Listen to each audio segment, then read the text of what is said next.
I was looking at myself in the mirror because I feel like I look pretty. Hi everyone, it's Casey, and today I'm gonna be reviewing Ellen Hopkins' Rumble.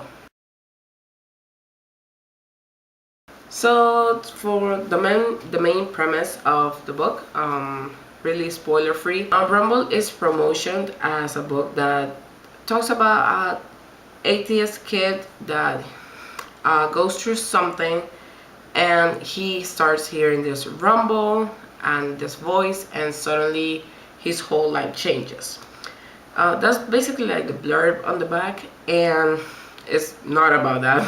The book is actually about a guy, an 18-year-old called Matthew, whose brother Luke committed suicide 6 months ago, and he's really trying to he's coping with that loss. And he's a really angry teenager. He's a really angry kid with a lot of guilt, with a lot of sadness, with he feels really alone. He has a really religious girlfriend, even though he's atheist, and he has a very dysfunctional family. My main thoughts about it, I gave it a 4 out of 5 on Goodreads, but it's actually more of a 4.5.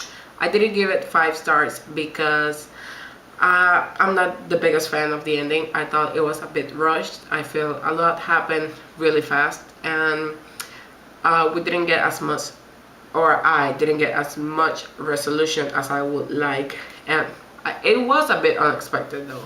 I feel it's a really different book from any other book I've read, and that was a pleasant surprise. I'm usually a light-hearted book reader.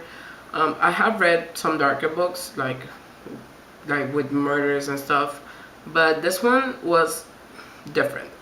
There was a lot of things that came into play, and also the fact that it touched on religion. Now, religion is not the main topic on the book, even though the book starts out like talking about religion, but it's not like the main focus of the book. I liked the main character actually, even though he was a really angry kid. Sometimes I was like, whoa, you need to calm down. I did like him. I thought he was a really interesting character. It was really interesting to know his thoughts on religion, which are really similar to my own. I think that's why I liked him so much, because there were a lot of things he said or he expressed at some point that I was just like, this, you just get me. Like, some parts were just exactly the way I feel about religion. It is written in free verse, like all Ellen Hopkins books are, and that really didn't bother me. At first, I was like, this is weird, because I mean, you get one line and suddenly the sentence gets cut off to the next line, and to me it was weird because it's not exactly like cut off on a comma or on a dot. So I was like, what is this? It felt weird reading it, but then I then kind of got used to it, and I basically kind of ignored it. So it made no difference to me, but I do feel like the writing itself is beautiful. It's really beautiful. The way she describes feelings, and she describes things, and the way she talks, and the characters felt really real. Like, they felt like real people. Anyways, that's it for the spoiler free section. You go ahead, read the book, come back, tell me what you think, or add me on Goodreads so we can talk about what you thought. I don't know. Bye. Okay, so people who read the book. Okay, the book starts out with Matt's teacher calling him to the counselor's office so they can talk about an essay he wrote for a class. And he wrote about why God doesn't exist.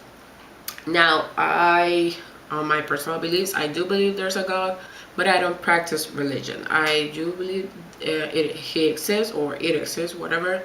I do believe it watches over us, but that's about it. I don't associate myself with any religion in particular, and that's my beliefs. And so I did agree with some of the things he said, and I really liked some parts of his essay.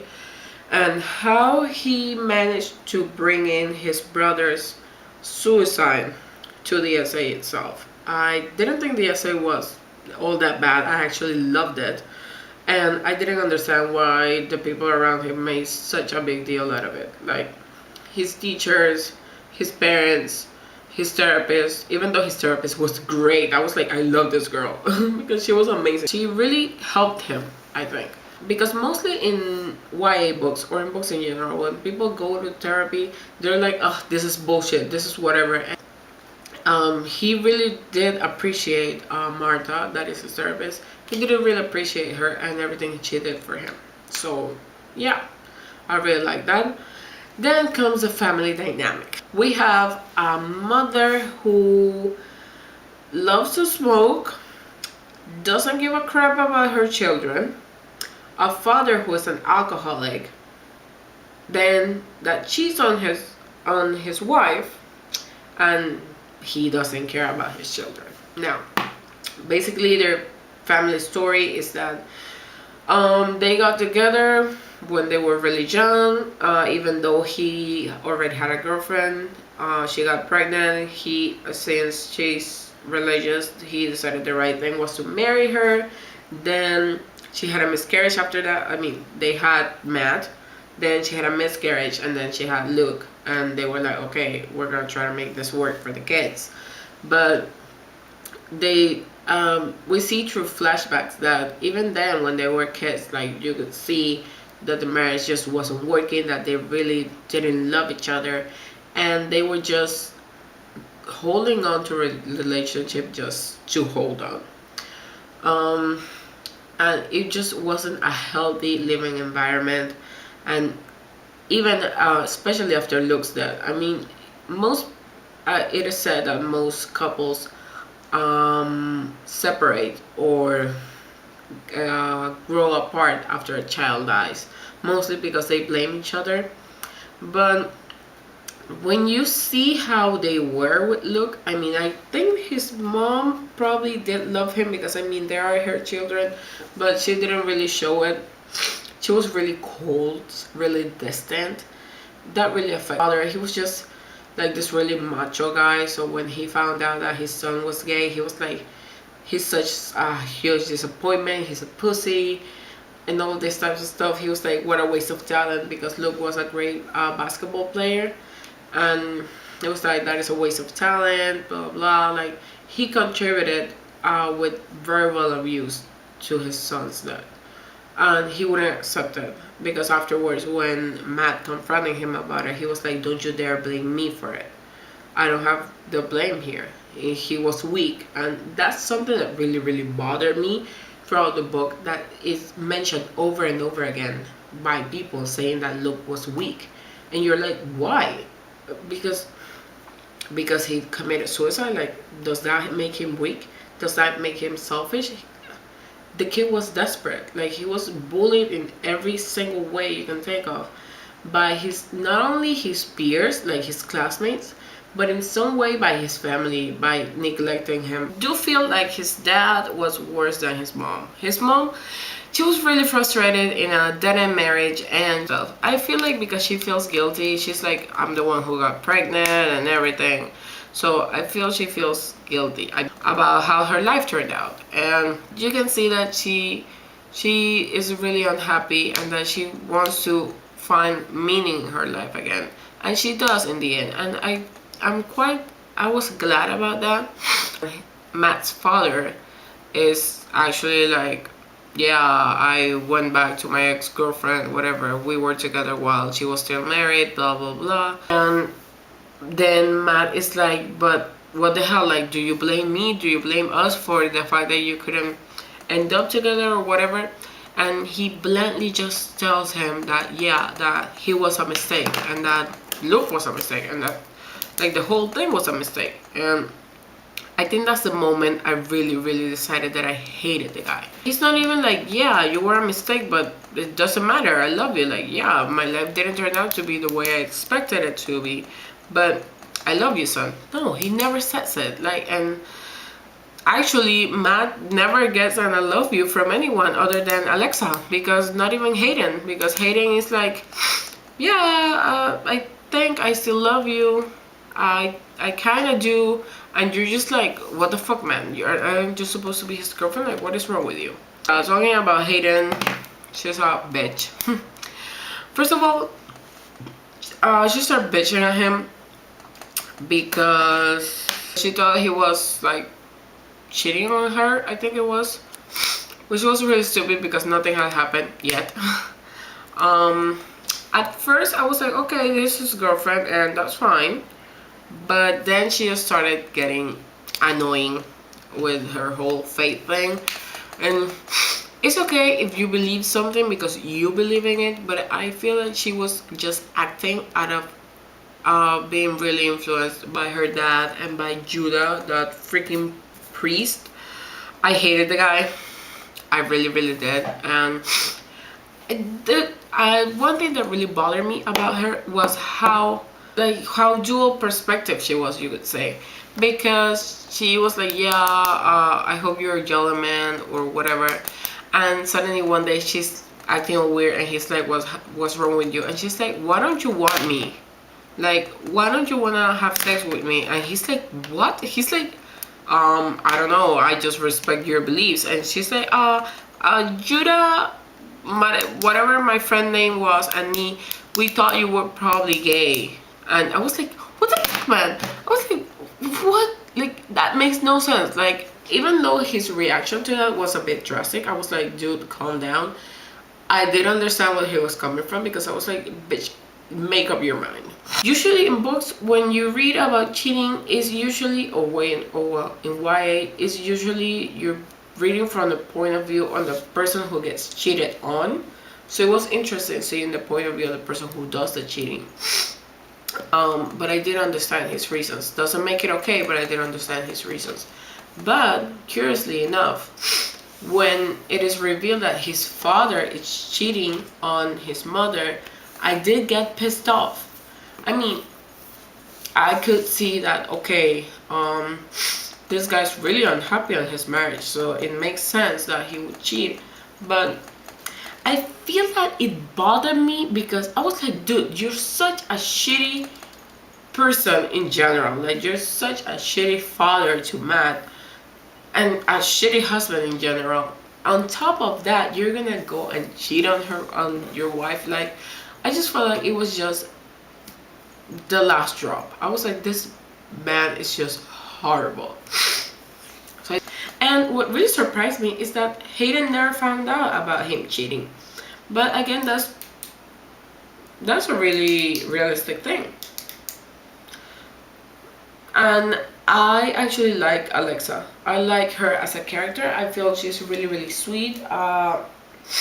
It was also very real, the fact that she and Hayden were both into Matt, and then when Hayden got with Matt, Alexa and her just stopped being friends. They drifted apart. I thought she was bold. I thought she was a really, really bold girl.